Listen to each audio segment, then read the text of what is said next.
estoy de vuelta, después de larga ausencia, igual que la calandria que azota el vendaval, y traigo mis canciones como leñita seca, recuerdos de fogones que invitan a... 25 de mayo de 1810 nace la patria. Esta fecha tan cara y tan grata al sentimiento de todos los argentinos, la vamos a abordar en nuestras historias patrias contadas y cantadas, trayendo a colación diversas interpretaciones que sobre la misma se han hecho y diversas manifestaciones tanto de historiadores, literatos, poetas, músicos, que han, en estos casi 200 años que lleva nuestra patria, cantado la gesta.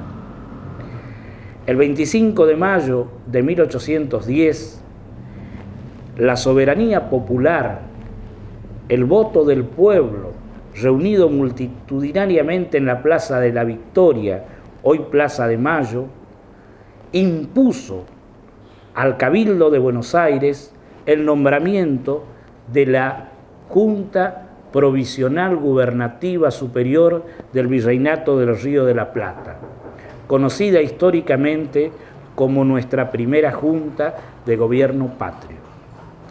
Este 25 de mayo tuvo sus antecedentes. Como todo hecho revolucionario, contó con una larga evolución, antecedentes tanto extranjeros como nacionales, como doctrinarios, sociales, institucionales y políticos que finalmente determinaron el nacimiento de nuestra patria. Nuestro país nace el 25 de mayo, pero se independiza recién en 1816, previa declaración de soberanía por parte de la Asamblea del año 13 en 1813. Y nuestra región en particular y nuestra provincia, con don Gervasio Artigas, ha declarado ya para 1816 en el Congreso de Oriente, celebrado en Concepción del Uruguay, que en ese entonces se llamaba Arroyo de la China, la Declaración de Independencia. Todo esto lo vamos a ver en estos dos programas para conmemorar una fecha más del nacimiento de nuestra patria. Vamos a hablar un poquito de los antecedentes que a la postre determinaron el nacimiento de nuestra patria.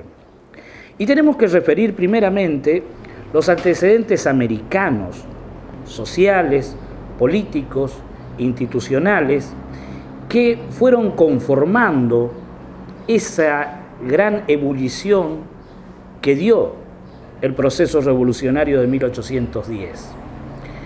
Hacia 1780 se inicia la rebelión de José Gabriel Condorcanqui, conocido por su nombre indígena adoptado de Tupac Amaru o Tupac Amaru. Él habitaba en el pueblo de Tinta, en el corregimiento de Tinta, en las cercanías del lago de Titicaca, el lago sagrado de los incas, desde donde habían salido los dos padres fundadores del pueblo inca. Desde allí, Tupac Amaru, José Gabriel Condorcanqui, levantó la gran bandera de la rebelión indígena, esa bandera con los colores del arco iris que aún se usa y ondea en los pueblos altoperuanos. Levantado contra la gran injusticia que eran sometidos por los corregidores y encomenderos españoles y por el abominable trabajo de las minas en los subterráneos y socavones de las extracciones minerales preciosos que había en el Alto Perú y en la zona del Perú, José Gabriel Condorcanqui levantó una rebelión exclusivamente indígena que tomó el pueblo de Tinta y llegó a tomar grandes extensiones de poblaciones incaicas y finalmente fue reprimida por los españoles, que levantaron una gran fuerza militar que finalmente dio en un suplicio atroz fin a la rebelión de Tupac Amaru. Tupac Amaru, en el pueblo de Tinta, primeramente fue estirado por 4 caballos percherones hacia los 4 puntos cardinales en la punta de la plaza, y era tan fuerte su contextura física que los caballos no pudieron despedazar su cuerpo. Entonces su cuerpo fue achado y sus extremidades llevadas a cada uno de los puntos donde se había levantado la rebelión para escarmiento de los indígenas. A su vez, todos sus seguidores fueron brutal y sanguinariamente asesinados y descuartizados en una forma atroz para escarmiento del pueblo. Esto causó una honda impresión en los indígenas, en los criollos, que palpablemente, una vez más, vieron demostrada la brutalidad del sojuzgamiento español. El movimiento comunero de Asunción del Paraguay, con también coletazos aquí en nuestra ciudad de Corrientes, fue también un grito de rebelión de las masas populares que, a nombre de Viva el Rey y de la religión, trataron de sacudirse el yugo de los mandones, como los llamaban a los españoles peninsulares, que eran dueños de las explotaciones, de las minas, de las encomiendas, de las mitas, haciendo trabajar a los indígenas y a los criollos siempre en forma desigual. A su vez, el proceso de las invasiones inglesas, que en 1806 y 1807, en 1806 toman la ciudad de Buenos Aires y durante más de 3 meses están establecidos los ingleses en la ciudad y traen de esta manera una abertura comercial que el Virreinato del Río de la Plata aún no conocía. Conocía sí alguna clase que mediante el contrabando veía favorecidos sus ingresos, burlando de esta manera el sistema monopólico español comercial que únicamente permitía que las Indias, como se le llamaba a América, comerciaran a través de los puertos habilitados, únicamente con los puertos habilitados de España. Entonces los ingleses, tanto en 1806 como en su breve estadía militar de 1807, bajaron de sus barcos toda la suerte de clase de mercaderías provenientes de la Revolución Industrial Inglesa, que había perdido el mercado de los Estados Unidos, que se habían independizado en 1776, y de la Europa central cerrada por el bloqueo continental americano. Este contacto de los criollos con los ingleses, que quedaron prisioneros en Buenos Aires y que fueron confinados a Carmen de Patagones, a Córdoba, a Mendoza, les permitió a los criollos tomar un conocimiento directo de cuáles eran las otras manifestaciones de vida comercial a los cuales le tenía vedado la España monopólica. Entre los antecedentes extranjeros tenemos, por supuesto, que nombrar la invasión napoleónica francesa a España, que hacia los años 1806-1807 irrumpe militarmente en la península ibérica para tomar lo que es Portugal. Portugal, la aliada permanente de Inglaterra en el continente europeo, permitía la violación permanente del bloqueo continental establecido por Napoleón. Esta invasión contó con la connivencia o con el acuerdo del viejo rey de España, don Carlos IV, su esposa María Luisa y su príncipe regente de la paz, Manuel Godoy, que permitieron que los franceses ingresaran subrepticiamente en España. Lo cierto es que una mañana un español se levanta y se encuentra con que su territorio estaba totalmente penetrado por las fuerzas imperiales napoleónicas y se percatan de esta jugada napoleónica que con el propósito de tomar Portugal se quedó de buenas a primeras con el territorio español. Lógicamente, el pueblo se levantó en la guerra de la Reconquista contra el invasor francés y con muy pocas armas, con las armas que le daba su trabajo, hoces, martillos, cuchillos, bayonetas, palas, todo tipo de herramienta agrícola de una población tan rudimentaria como la española de esta época, se levantó en la gesta patria de la guerra contra el invasor napoleónico. Esta guerra duró hasta 1813, en que Fernando VII, el hijo de Carlos IV, fue nuevamente liberado por Napoleón y repuesto en el trono de la monarquía española. Este es el ambiente internacional mediante el cual o en el cual transcurrió nuestro proceso revolucionario. Proceso revolucionario que, como les comento, no fue un hecho aislado en el mundo, pero sí encontró dentro de su tierra, muy distinto a lo que opinan insignes autores e historiadores, hechos y causas propias que determinaron, como vamos a ver, la irrupción de un gobierno patrio y de una clase criolla con serias y claras intenciones de dar independencia a las provincias unidas del sur del monopolio y de la monarquía española.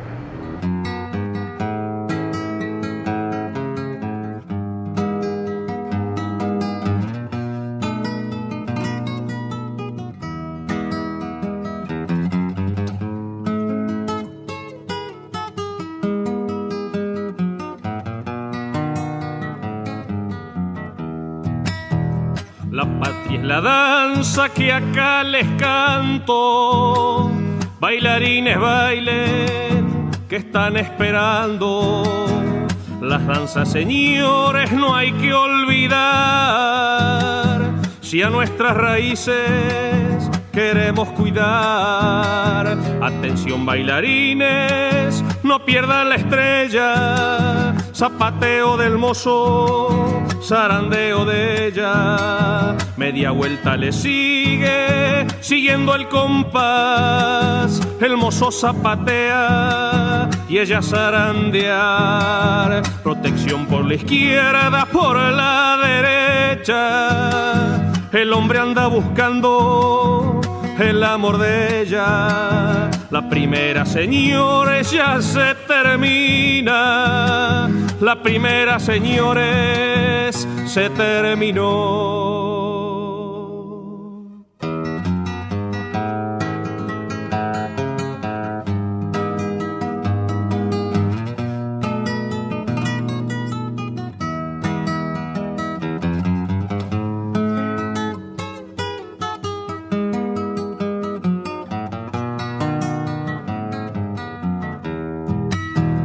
La patria es la danza que aquí se baila, siempre ha de bailarse si un criollo la canta. La patria es la tierra donde vivimos, la patria es la madre y también los hijos. Atención bailarines, no pierdan la estrella, zapateo del mozo, zarandeo de ella, media vuelta le sigue, siguiendo el compás, el mozo zapatea y ella zarandear, protección por la izquierda, por la derecha, el hombre anda buscando el amor de ella.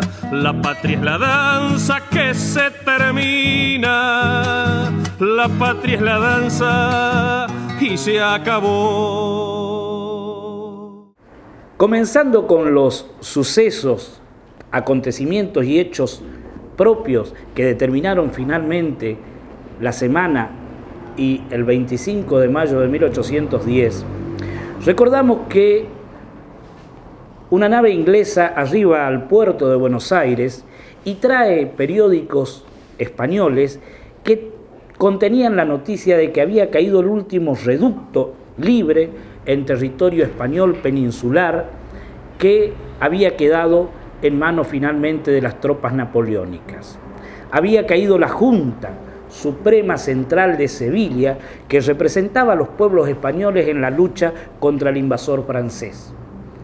Esto determinó que los criollos y españoles simpatizantes con ellos, que ya venían reuniéndose desde las invasiones inglesas y tratando de enervar un grupo sólido que buscara un proceso de establecimiento de una nación libre e independiente del monarca español, se manifestara abiertamente y solicitar al virrey don Baltasar Hidalgo de Cisneros que convocara un cabildo abierto para decidir la cuestión de la suerte del virreinato del Río de la Plata, que quedaba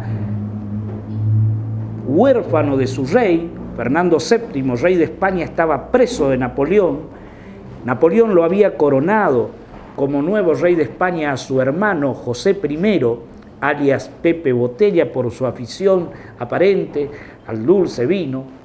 Y entonces había el peligro de que Napoleón, por supuesto, habiendo tomado el territorio peninsular, intentara tomar la codiciada perla que eran las Indias en poder o para poder del Imperio francés. A su vez existía el peligro de que los ingleses nuevamente intentaran desembarcar en nuestras tierras. También los portugueses, con su afán expansivo permanente, cuyos reyes estaban en Río de Janeiro, Brasil,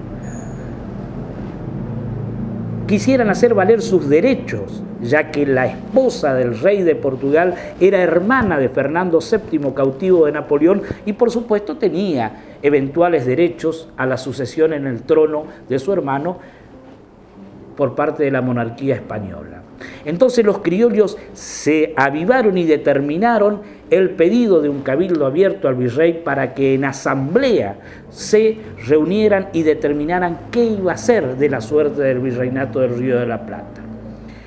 Cisneros larga un bando el 18, mediante el cual se hace responsable de la quietud de estos reinos a favor de Fernando VII, pero la manifestación no cesó. Entonces dio la venia para que el Cabildo de Buenos Aires convocara a cabildo abierto el día 22 de mayo. Este cabildo abierto, esta asamblea de los funcionarios propios del cabildo, más los vecinos de Buenos Aires, y vecinos en ese entonces no eran todos los habitantes, sino que era la clase caracterizada por hacienda, por tener rentas propias y que estaban registrados en el cabildo como tales, fueron convocados a reunión abierta el 22 de mayo. Esa es la célebre reunión que se ve en los cuadros escolares, donde se nota la figura de Paso al frente dando su palabra final. El 22 de mayo se reúne la asamblea conocida como Cabildo Abierto del 22 de mayo de 1810, que trata la destitución del virrey.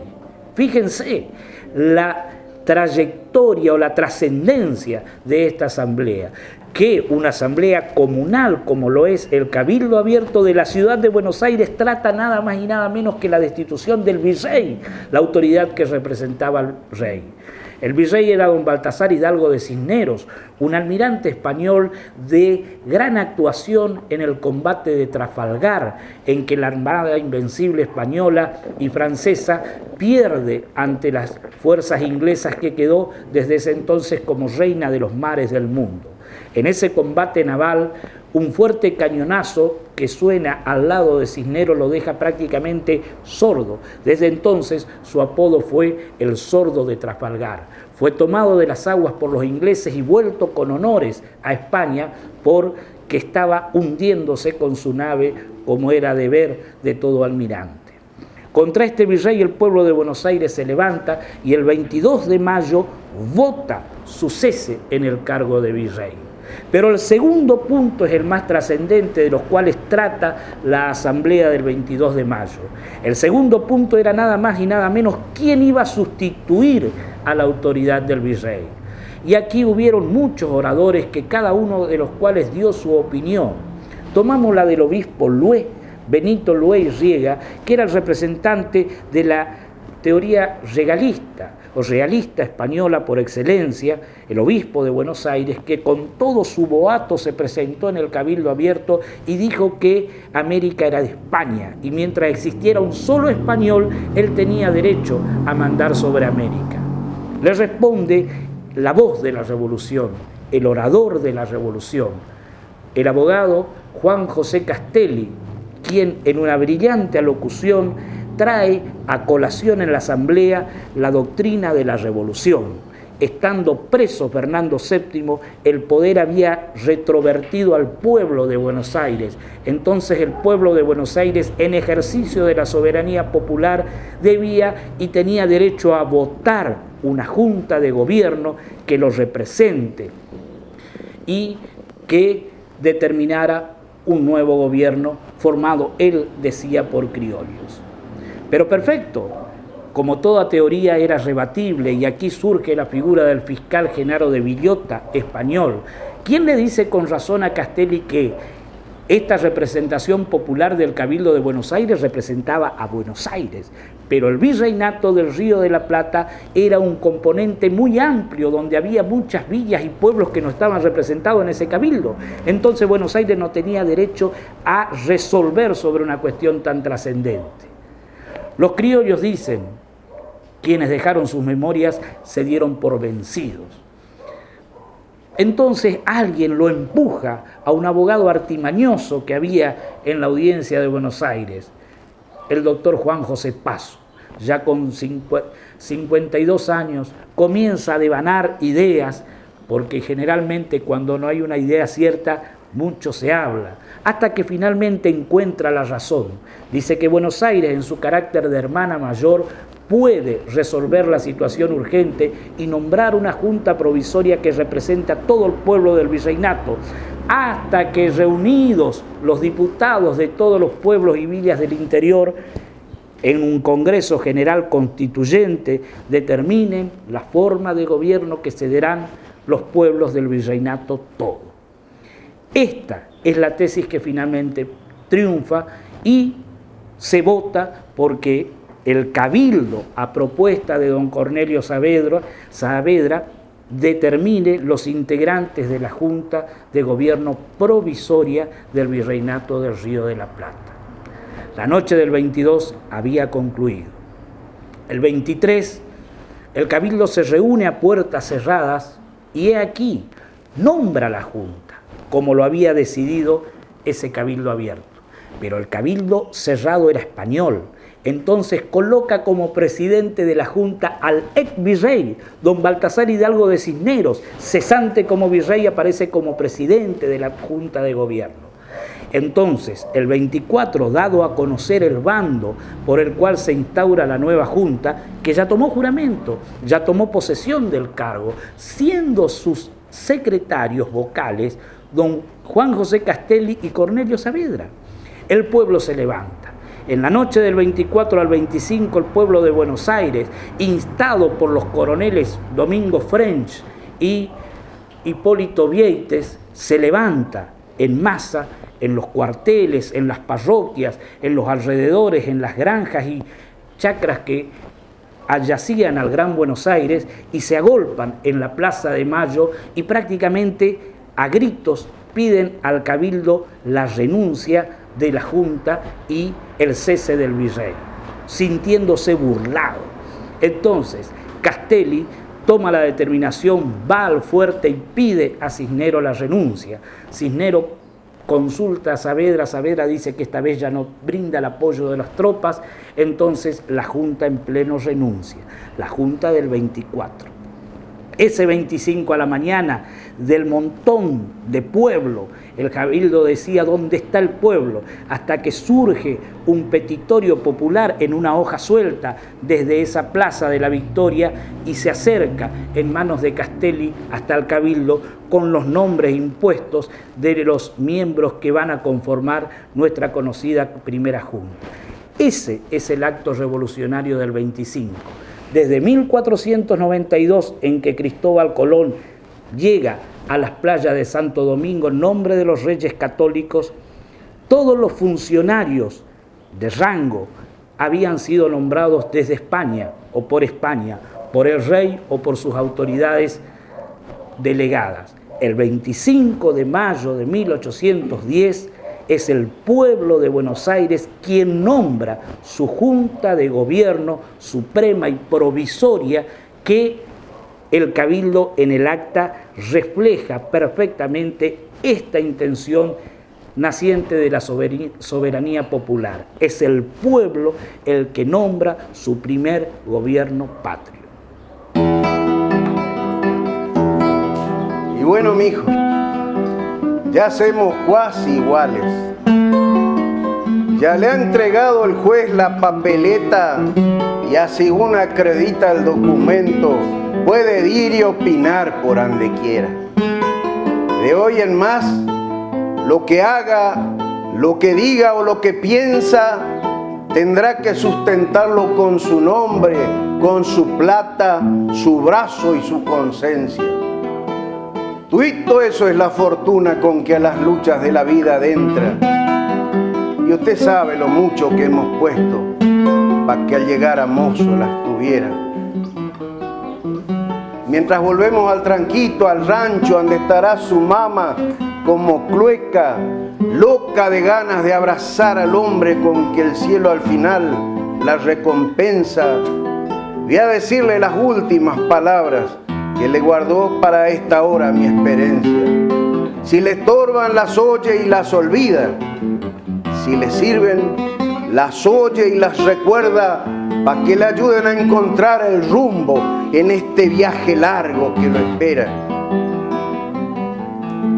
Ser hombre no es ser dueño de creerse más varón que cualquiera, ni de llevar a nadie por delante, ni andar de reja en reja dejando en una fama de vicioso y en la otra de manchar honras ajenas. Nunca hallará destino el que lo busque en el fondo embrujado de una botella, ni el que ande como el zorro haciendo daño, rondando ranchos y olfateando puertas. Ningún vicio es adorno, ansí muchos se adornen con sus mentas. Si tiene que emprestar algún servicio, que llegue ante su mano que su oferta, porque ser honrado es el mérito más grande, como no serlo es la mayor vergüenza. Si tiene que votar, tenga presente que en ese papelito que usted deja lo más sagrado que tiene el gaucho, su libertad, su nombre y su conciencia. Ser guapo no es vivir a lo salvaje golpeando gente y deshaciendo fiesta. Guapo es el domador que ve la muerte sobre la cruz de ese animal que muenta y cumpliendo el deber de sofrenarlo, lo saca a los corcovos campo afuera. Y más valiente todavía es quien junto al arao abre la melga y se quema en los fríos del invierno y se abraza en el sol de media siesta. Porque vale más una arruga en el trabajo que un tajo en la pelea. Y no es que piense que lo crié pa' flojo. Escuche esta sentencia que fue la condición de sus abuelos. Quien no sabe ofender, no admite ofensa. Nadie muere un día antes, ni hay sangre de gallina en nuestras venas. Para defender la vida es el cuchillo, para castigar agravios la azotera. Pero si un día un extraño de su suelo o un renegado de corazón y lengua, de esos que han olvidado hasta la madre, le faltara el respeto a su bandera, ¡ay sí, mijito! Tápese los ojos, no mire cuántos son ni quiénes sean, y de entre a lo varón, nunca más hombre, nunca más firme el brazo y la respuesta. Argentino por raza y por orgullo, argentino en las malas y en las buenas, y que caiga quien caiga. Ansí me lamen para levantar yo mismo su osamenta, que el que mate o perece por la patria ha cumplido la ley de nuestra tierra. Gracias. En diciembre de 1810, un suceso banal, quizá baladí, fue la causal que motivó el desencuentro final del grupo morenista, del grupo saavedrista, en la llamada Primera Junta. El 5 de enero de 1810, un brindis en el fuerte de Buenos Aires hizo coronar simbólicamente, en un momento del brindis, con unas copas de más por parte del teniente don Anastasio Duarte, a Cornelio Saavedra y a su esposa con un brindis en honor del nuevo rey, del nuevo emperador de América. Esto molestó a don Mariano Moreno, quien en su carácter de secretario a cargo de la cartera de guerra de la primera junta, le fue denegado el acceso al fuerte para esa fiesta. Entonces, cuando se entera de este hecho, Mariano Moreno vuelve a su estudio y redacta el decreto de supresión de honores mediante el cual se le sacan los honores propios del cargo de presidente que provenían del virrey a don Cornelio de Saavedra y trata de un tratamiento equitativo e igualitario a todos los miembros de la Junta sin distinción de cargos. Esto produjo un hondo resentimiento en Saavedra, quien convocó a los diputados del interior, aquellos que habían sido llamados para formar el Congreso, para que integren la nueva Junta de Gobierno Patrio. Tras este acto, mediante el cual votaron los de capital más los del interior, Moreno presenta su renuncia. Y he aquí que le es adjudicada una misión a Inglaterra para buscar fondos y ayuda para la revolución y, subiendo a la fragata, muere a la altura del Brasil, quizá por un envenenamiento, quizá por una sobredosis de un emético, que era una especie de calmante que le fue suministrado por el capitán de la fragata. Lo cierto es que en marzo de 1811 y tras su alejamiento en diciembre de 1810 desaparece el numen de la revolución. Dicen que cuando Saavedra se entera de su muerte, que se supo en Buenos Aires recién en junio de 1811, dice: hacía falta tanta agua para apagar tanto fuego. Quedaron también para aquellos amantes de la historia las cartas que le remitía su esposa Guadalupe Cuenca y que fueron retomadas por la historiografía actual, donde la esposa de aquel secretario numen de la revolución le narraba en forma familiar cada uno de los avatares que iba produciendo la caída del grupo de Mariano Moreno. Cuentan que días antes de partir, ella, Guadalupe Cuenca, recibió un obsequio en su casa con un abanico negro, guantes negros y un velo negro con una nota que decía: señora, porque por su pronto estado sabemos que lo va a utilizar, va este presente. Queda entonces en la nebulosa la muerte de Mariano Moreno. ¿Fue muerte natural o fue muerte causada por Saavedra y sus seguidores? También Saavedra al poco tiempo entra en desgracia. 4 meses más le duró su frente de la Junta, grande ya llamada con la incorporación de los diputados del interior. Entra en desgracia y es perseguido durante 4 años por todo el interior del país por los porteñistas ya liderados por don Bernardino Rivadavia. Muere y pide, quizás seguido por la sombra austera de Mariano Moreno, ser enterrado en el carro municipal sin ningún cortejo, sin ninguna ofrenda floral, en la forma en que los simples ciudadanos eran depositados en el Camposanto. El caso quizás más patético de este proceso revolucionario lo hayan tenido Juan José Castelli y Manuel Belgrano. Juan José Castelli, aquel que impuso la teoría de la revolución en el Cabildo Abierto del 22 de mayo, muere de un cáncer en la lengua.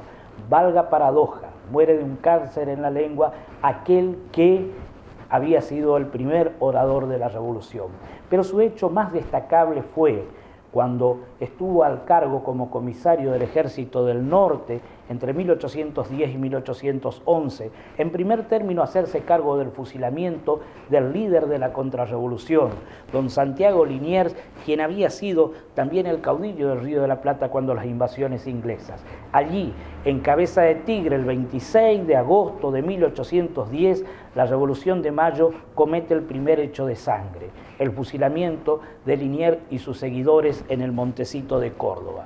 Sigue la expedición del Alto Perú y allí Castelli nuevamente va a cargo políticamente de la expedición al Alto Perú y logra los primeros triunfos de las armas patrias, Suipacha y el festejo del 25 de mayo de 1811 en las ruinas de Tiahuanaco. Allí, en la Puerta del Sol, donde había nacido el imperio y el pueblo inca, a orillas del lago sagrado de los mismos, el lago Titicaca, declara la libertad de los indios, la abolición de los trabajos forzados a los que eran sometidos los indígenas. Publica esa libertad e igualdad de los indios en quechua y aymara y en castellano. Imagínense ustedes, hizo un acto del 25 de mayo al primer año de la gesta revolucionaria, nada más y nada menos que en presencia del viejo pueblo incaico, los collas, los aymarás, los diaguitas, todos a orillas del lago Titicaca, escuchando la arenga de Juan José Castelli, dándoles su libertad y declarándoles la igualdad con los criollos y con los blancos. Esta gesta de Castelli, prácticamente olvidada, le dio el furor con el que fue recibido por los españoles y por los criollos potentados en el Alto Perú, que prontamente armaron una serie de actos concomitantes que lo llevaron a la derrota de Huaki, que produjo también la caída del grupo porteñista. Y Manuel Belgrano, que había sido el convocado por la Junta, siendo abogado, para ir hasta el Paraguay para tratar de conseguir la adhesión de la nación guaraní al proceso revolucionario. Él, como Juan José Castelli, al regresar a Buenos Aires, fueron llamados por la Junta Grande, por el posterior triunvirato, y fueron enjuiciados los dos mediante el juicio de residencia por su actuación. A alguien había que echarles la culpa. El juicio de Castelli lo llevó a la muerte, sin que se haya dictado su sentencia. 13 años posteriores recién tuvieron que pasar para que su viuda lograra que le fueran reconocidos sus sueldos caídos. Sabemos de Belgrano, murió pobre, la Junta, el triunvirato, la Asamblea no le reconocieron sus sueldos y luchó aún hasta su muerte para que le fueran devueltos los fondos que habían sido prometidos para la fundación de las obras pías, escuela, biblioteca, que él había comprometido con sus ingresos. De esta forma, los principales hombres de la revolución han desaparecido, prontamente devorados por la misma. Bernardo de Monteagudo, sin embargo, fue el encargado de llevar la tea revolucionaria con la gesta sanmartiniana en la independencia patria, en el camino hacia Chile y hacia el Perú, el centro neurálgico del poder español en América. La Revolución de Mayo de 1810, como anticipábamos, fue la única de las revoluciones dadas en Sudamérica que se mantuvo desde su establecimiento el 25 de mayo de 1810 hasta la total expulsión de los realistas españoles en la última batalla librada en suelo sudamericano. Pero entre 1810 y 1811, nuestra revolución tuvo su efecto expansivo y logró sacar a los realistas españoles de el actual territorio argentino y prefiguró lo que hacia 1880 sería el mapa central de la ya unida República Argentina. Si vemos la ciudad de Buenos Aires, foco de la Revolución de Mayo, establecida la primera junta o Junta Superior Gubernativa, tomó la decisión de realizar dos campañas militares rumbo al Paraguay, a quien se puso a cargo del abogado hecho general exprofeso para esta campaña Manuel Belgrano, y la campaña al Alto Perú, la zona más rica del Virreinato del Río de la Plata y de la cual dependía económicamente gran parte de la subsistencia del virreinato. Allí se encomendó al general González Balcarce y como comisario de la primera junta fue el abogado Juan José Castelli, encargado político de esta campaña. La campaña practicada por Manuel Belgrano lo llevó a través de la Mesopotamia y es dable leer la parte anecdótica, vivencial, real de esta campaña en la hermosa novela que nos dejara la escritora hace poco tiempo fallecida María Esther de Miguel, Las batallas secretas de Belgrano, porque Hoy tenemos el complejo Zárate Brazo Largo para cruzar desde la Mesopotamia hasta la Pampa, pero en ese entonces hubo que hacerlo en barcos, en botes fabricados con el cuero del ganado que una gran estanciera que existía en la Bajada, la actual ciudad de Paraná, facilitó a Manuel Belgrano para poder transportar sus tropas desarrapadas, prácticamente desarmadas, que fueron uniendo la población autóctona criolla e indígena, dio forma a la ciudad de Curuzú, vadea Corrientes, vence en Campichuelo, que fue una desbandada paraguaya, y tuvo sus dos derrotas en Tacuarí y en Paraguarí. Belgrano perdió militarmente la campaña, fue vencido por las tropas realistas españolas a cargo del gobernador Velasco, pero dejó la simiente de la libertad de la Revolución de Buenos Aires allí en suelo paraguayo. Paraguay se cerró y al tiempo declaró también su primera junta de gobierno y al año siguiente su libertad. Pero quizá esta campaña, la del Alto Perú, fue la más dramática de las practicadas por las tropas porteñas. Hasta allá, hasta Córdoba, la ciudad mediterránea, la ciudad clerical, la docta, por existir en ella la primera universidad fundada en suelo argentino, la Casa de Trejo, se fue González Balcarce, Ortiz de Ocampo, para derrotar la contrarrevolución que había encabezado nada más y nada menos que el líder de las invasiones inglesas, el caudillo del virreinato en su lucha de expansión contra los ingleses, el francés Santiago de Liniers y Bremont, que fue justamente condecorado con un título de nobleza en Buenos Aires. Liniers, junto al gobernador y al obispo de Córdoba, encarnaron la contrarrevolución para atacar Buenos Aires. Entonces la primera junta decide atacarlos en Córdoba y el pueblo se le unió a la Junta de Gobierno de Buenos Aires.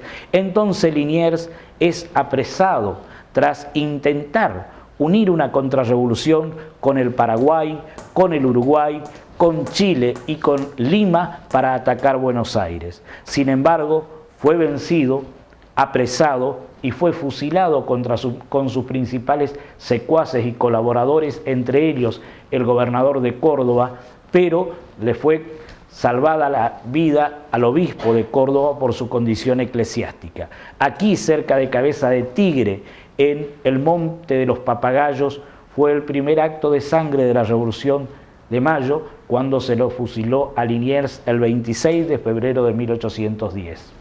Allí siguió el ejército auxiliar al Alto Perú, pasa por Tucumán, pasa por Salta, pasa por Jujuy, plegándosele permanentemente la población civil, la población aborigen y la población criolla, hasta lograr su principal y su primer triunfo que consolidó esta marcha, la batalla de Suipacha, llevada a cabo el 7 de noviembre de 1810. Allí las tropas patriotas, al mando de González Balcarce, logran derrotar a los realistas. De tal manera pueden tomar Potosí, la famosa villa imperial de Potosí, donde estaba radicado la principal mina argentífera de todo el virreinato y del mundo, el Cerro de Potosí, de donde se extraía la plata que proveía al mercado español y europeo. En Potosí, por orden de Juan José Castelli, quien se hace cargo del ejército tras la batalla de Suipacha, son ejecutados los principales jefes y caudillos españoles que organizaban la defensa realista contra el ejército auxiliar porteño. Sáenz, Córdoba son fusilados en la plaza principal de Potosí por orden de la Junta de Gobierno de Buenos Aires. Aquellos que tan sangrientamente habían reprimido la revolución del 25 de mayo de 1809 en La Paz, en Chuquisaca y en Cochabamba fueron fusilados en Potosí. Luego, el ejército sufre su gran derrota que logra crear el límite que finalmente va a separar a la Revolución de Mayo del Virreinato de Lima o del Perú. Aquí en Huaqui, a orillas del lago Titicaca, uno de los lagos más altos del mundo y el lago sagrado de los incas, es totalmente derrotado la tropa de Juan José Castelli a manos de los españoles realistas. Este fue el límite entonces implantado y hasta donde llegó en su fuerza expansiva hacia el norte nuestra Revolución de Mayo. Este derrotero llevado adelante por el primer ejército auxiliar luego dio una zona de guerra permanente entre el Alto Perú y Jujuy y Salta, una zona de frontera caliente. Se dividió prácticamente el territorio entre el Alto Perú, Lima y Buenos Aires en esta zona de la quebrada de Humahuaca, donde a la postre se le deja la defensa a los infernales de Güemes con su guerrilla, porque la revolución entendió en la cabeza de su principal estratega militar, José Francisco de San Martín, que era imposible llegar a Lima por esta vía de Humahuaca y que era menester entonces hacerlo, cruzando la cordillera de los Andes por la provincia de Mendoza y llegar por mar a Lima para atacar este centro neurálgico español, empresa que se logró entre 1821 y 1823.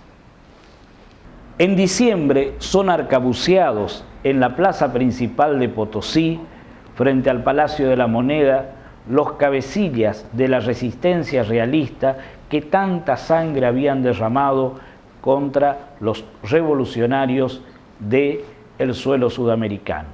Sanz, Córdoba son arcabuceados junto a los seguidores y principales cabecillas, y el resto, por orden de la Junta, son expatriados a las provincias del sur de Salta y de Jujuy. La derrota vino finalmente desde el campamento de Laja en la batalla de Huaqui. Allí las fuerzas de Juan José Castelli y de González Balcarce y Viamonte son finalmente vencidos en noviembre de 1811, y allí comienza el repliegue del ejército auxiliar del Alto Perú.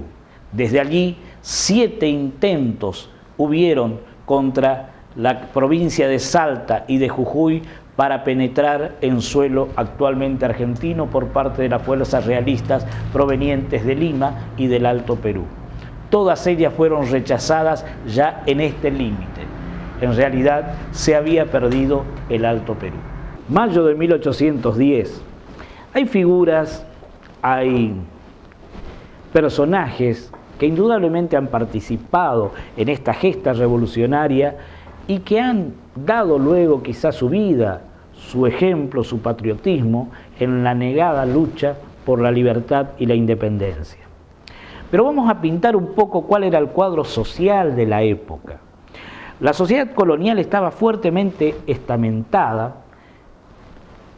No habiendo nobleza prácticamente en el Río de la Plata, este lugar lo ocupaban los españoles peninsulares, luego estaban los criollos, después venían las castas, que eran la cruza entre los diversos segmentos étnicos, los mestizos, los mulatos, los zambos.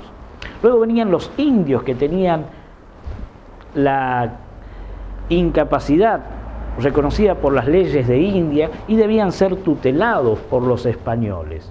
Y por último encontrábamos el segmento proveniente del África en condición de mano de obra esclava, la población negra, que en un número aproximadamente de 25.000 se hallaban en suelo argentino hacia la época de la Revolución. Buenos Aires era prácticamente una aldea. No tenía más que 12, 15 cuadras desde el fuerte hacia el centro. Después eran chacras, eran predios aledaños, suburbios, poblado por criollos que proveían al centro de la leche, de las verduras, de las hortalizas y de todo tipo de producción necesario para su consumo diario. Esta fue la mano de obra con la que contaron los ejércitos patrios para, junto a los patricios porteños, como Juan Galo Lavalle, enfrentar la dura lucha de la independencia. Los otros eran pueblos prácticamente esmirriados, volcados a lo largo de esa gran pampa, de esa gran llanura de la Mesopotamia, de los bosques de la Mesopotamia, y el sur pampeano, desde Buenos Aires hacia el sur, estaba por supuesto ocupado por las naciones aborígenes, lo mismo que el norte, en lo que actualmente es Formosa, el norte del Chaco, parte de Santiago del Estero y de Salta, estaba aún incivilizado por parte de las naciones provenientes de España en su conquista y colonización.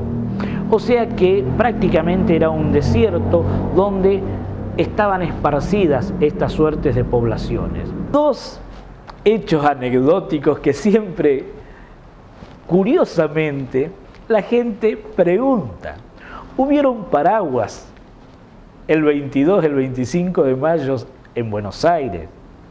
Bueno, el gran gordo escritor argentino, fallecido no hace mucho, Osvaldo Soriano, hincha de San Lorenzo, tiene una hermosa narración que habla sin escarapelas ni paraguas.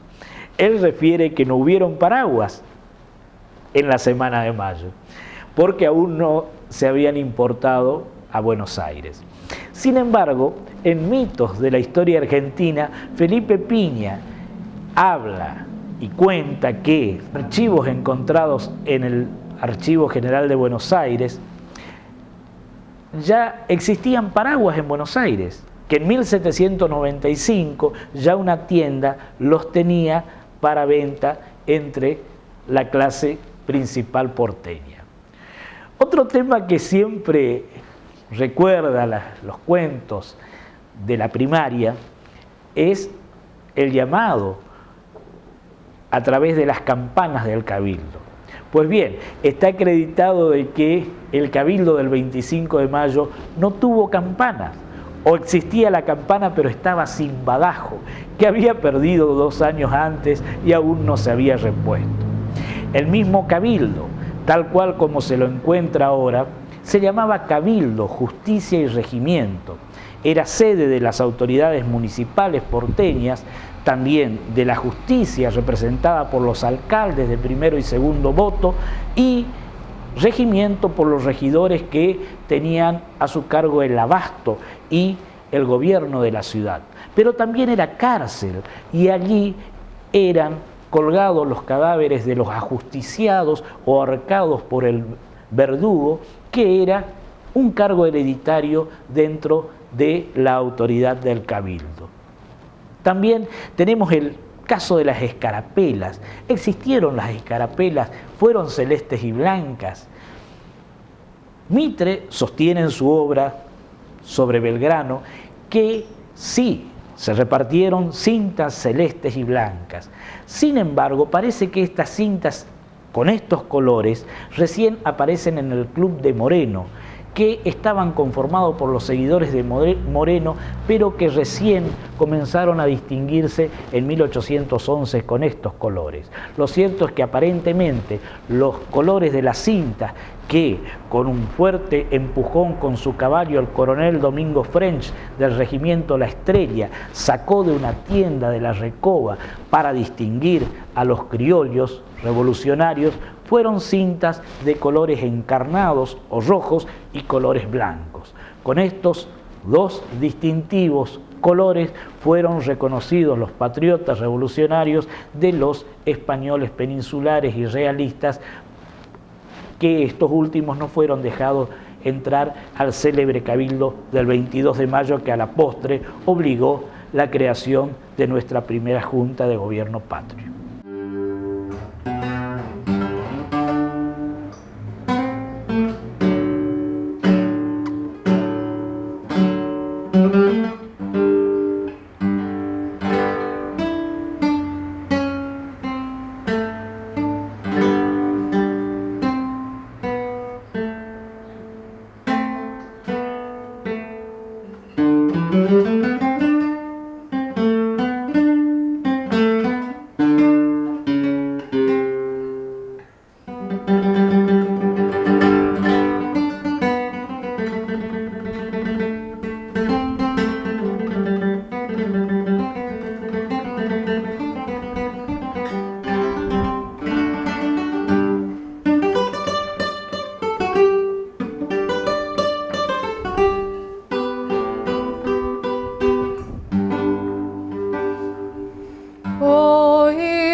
libertad, libertad, libertad. Oí del ruido de rotas cadenas,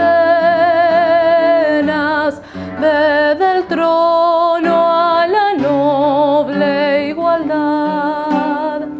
Ya su trono dignísimo abrieron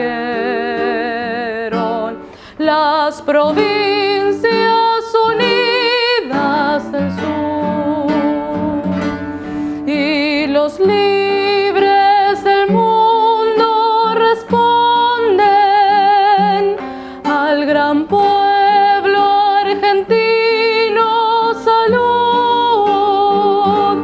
al gran pueblo argentino. Salud. Y los libres del mundo responden al gran pueblo argentino. Salud. Y los libres del mundo responden al gran pueblo argentino. Salud.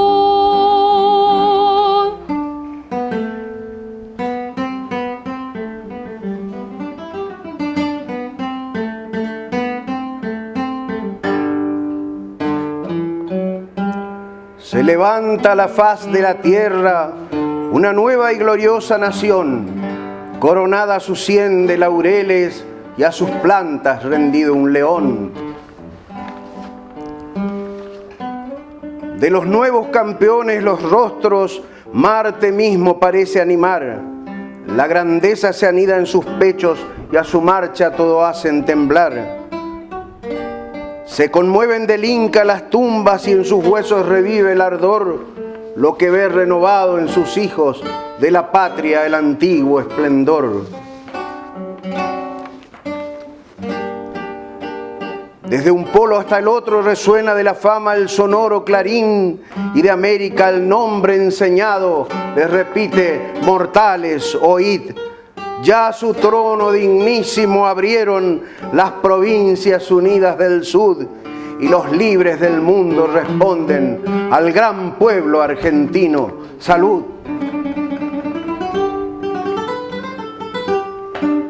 Sean eternos los laureles que supimos conseguir,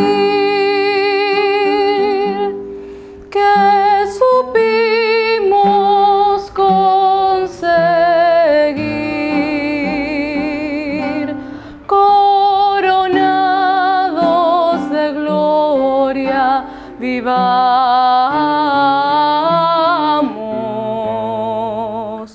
Oh, juremos con gloria morir, oh, juremos con gloria morir, oh, juremos con gloria morir.